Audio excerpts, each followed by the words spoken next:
Yo, what's going on, guys? Mush back at it with another video, and it seems like Myth Wukong is going to end up being one of the biggest, if not arguably the biggest game of the year. Depending on how you want to quantify a stat like that, obviously, this is a game that a lot of people were super excited for. I had, relatively high expectations for it, but also I am naturally just incredibly pessimistic when it comes to video games in general, and I don't expect things to turn out as well as Myth Wukong has turned out. Hell, when Myth Wukong was revealed, I had truly believed that this game was going to be one of those titles that never come out, but 4 years after the initial announcement, the game is in fact out. I've put a couple hours into it. I am loving the game. Obviously, it is a challenging game, very reminiscent of your Souls titles. I know the Souls-like moniker is being stretched very thin when it comes to video games in general. It's a challenging action RPG, let's put it that way, and games like this, I do get absolutely whooped in, but I am still finding an immense amount of enjoyment, and it seems like a lot of other people are. If you have yet to check out Myth Wukong, if you do want the game a little bit cheaper, you can head on over to cdkeys.com. They've got the game down to $59.79. Now, they actually upped the price, probably because so many people were buying the game, and they were running out of stock. It's sold out at Fanatical. It is sold out at Instant Gaming, and yeah, a lot of people be getting their Myth Wukong on, and rightfully so. The game is awesome, and the game is breaking records. If you go on over to the community hub right now, as I'm recording this video, it is at 1.85 concurrent, I should say 1.85 million concurrent players.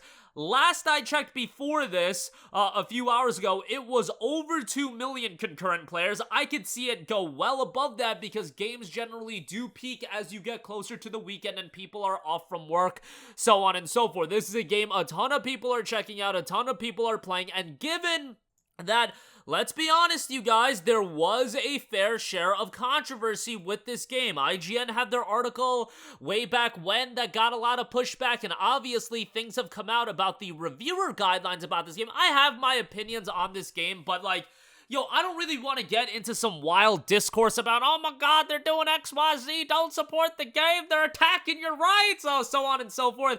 In a vacuum, I judge video games. Is this a video game that is a single-player action RPG that I am going to enjoy?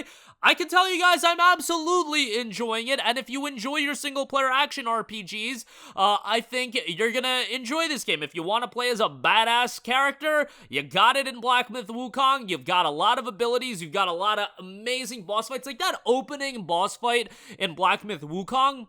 I don't want to say it was at the level of the best boss battles in Final Fantasy 16, because Final Fantasy 16 has some incredible boss battles, but that's immediately what I thought of. I was like, holy crap, this game is going to have boss battles at the scale of Final Fantasy 16. Final Fantasy 16, in my opinion, that's a game that has the greatest boss battles in video game history. Like, legitimately, it's among the best in terms of scale, in terms of presentation. I think that game's boss battles are incredible. Myth Wukong, I'm only a couple hours in, so I'll give you guys a opinion on that later on.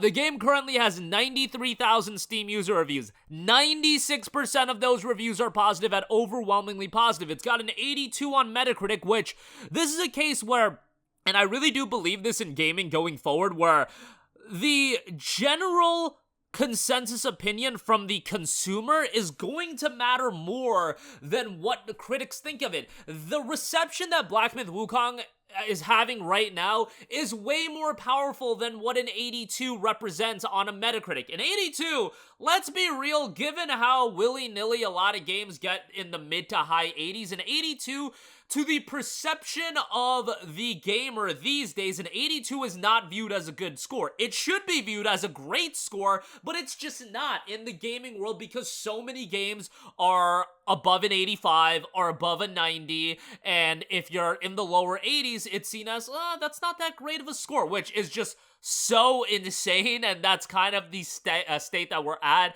in terms of game review scores. Really, just being absolutely wild, but there has also been a lot of discourse about the other aspects of Black Myth Wukong when it came to the review guidelines, when it came to, you know, the IGN article way back when about, you know, representation in this game, so on and so forth. Like, have your opinions on it, what you want. At the end of the day, I really don't think the majority of people care about stuff like that. I think what the majority of people care about is, in a vacuum, is this a game I'm going to enjoy? Is this an action RPG that has some badass combat? Is it an action RPG with a great main character in terms of presentation and his abilities and whatnot? Yeah, it absolutely is. Does it have some great boss battles? Yeah, it absolutely does. Gaming, I don't know if it's this medium that people are jumping out in droves to meticulously assess a variety of things. And I've certainly dabbled into talking about certain topics when it comes to stuff like, you know, Stellar Blade and whatnot. I just think, like, a lot of this stuff doesn't matter, and I get it that we are engagement farming. Let's be real, your boy's engagement farming as well from time to time. I ain't absolved from doing my engagement farming from time to time, but in the case of Black Myth Wukong, if you want to assess the game itself, it is absolutely awesome from what I've played. Just some incredibly stylish combat. The skill tree has quite a bit of depth to it in terms of your upgrades and whatnot, and the boss battles that I've experienced so far have been outstanding. And really, give the game the first 30 to 45 minutes, not even 30 to 45 minutes, the first 15 minutes in that first battle, and I was floored of how captivated I was by the game just off that singular boss battle. And given that I've said over and over again, the hardest thing to do in gaming these days is a brand new studio creating a big budget title, a new IP, single player, $60, and guess what? Black Myth Wukong is exactly, and it's all of those things that so many publishers are more so pushing away from. You know, Sony, very much, they want to pop off with Concurrent, they want to pop off with Fair Game, these live service games, and there's a place for that, but there's also a place for games like Black Myth Wukong, and I'm so happy that a game like this has popped off to the level that it has. And I'm so happy that it's seen the success level that it has. I almost think, and I talked about Stellar Blade earlier this year, where I viewed that game very similarly in fitting into a lot of those criteria. New studio, unknown studio, Shift Up's been around, but unknown over here in the West. New IP, $70, so on and so forth. I'm not saying Stellar Blade would have gone to Black Myth Wukong levels from concurrent player standpoint.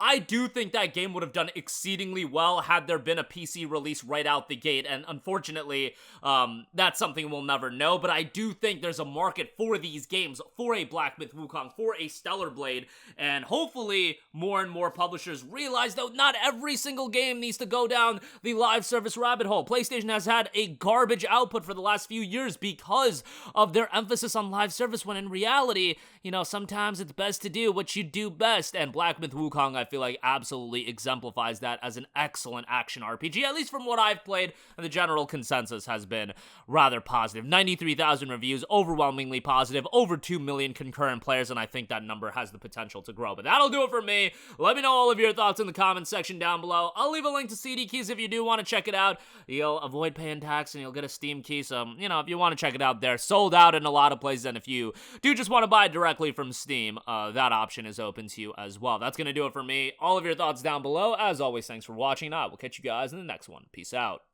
Hey, what's going on, guys? Mush here again. Hope you enjoyed the video. As you guys might know, YouTube's notification system is sometimes a little bit wonky, even if you're subscribed to the channel. Maybe you're not abundantly aware that I uploaded a video. To remedy that situation, make sure you hit the bell notification button. This way, whenever I upload a new video, and I try to upload as consistently as possible, you will be notified directly of the upload, and you can watch it as soon as it goes live. I would really appreciate if you guys hit that button so you can stay up to date with all of the content I'm posting. But as always, guys, thanks for watching, and I'll catch you guys in the next one. Peace out.